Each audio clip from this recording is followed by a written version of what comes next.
Əmir əl-Müminin Əli ibn Əbi Talib oğlu İmam Həsən əleyhissalam olan nəsihətinə qulaq asın. Qızıldır. Baxın İslam dininin döyüş müharibə ilə bağlı fikri nədir?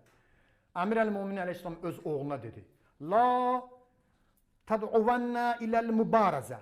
Heç kəsi mübarizəyə tələb eləmə. Bəziləri var, bu Trump. Prezident seçiləndən Kanadaya deyir ki, mənimdir. Qırlandiya mənimdir. Ukraynaya çağırır prezidentin təhqir edir o Yahudi təlxəyi. 30 il qabağında deyir ki, sən belə eləməlisən. Gedib ərəblərə deyir ki, sağmal inəkdir, sağır, bu qədər pul verməlisiniz. İmam deyir ki, öz oğlu İmam Həsənə heç vaxt heç kimi mübarizəyə neynəmə, çağırma. Mənəm eləmə, sinəvə dürümə, həlmin mübariz eləmə, mübarizəyə adam çağırma. Fəin du'itə iləyhə fəəcib. Amma birdən biri səni mübarizəyə tələb eləsə, cavabın ver, qəbul elə, qabağından qaçma.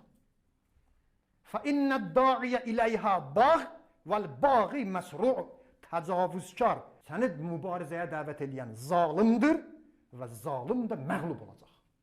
Bu Quranın məntiqidir.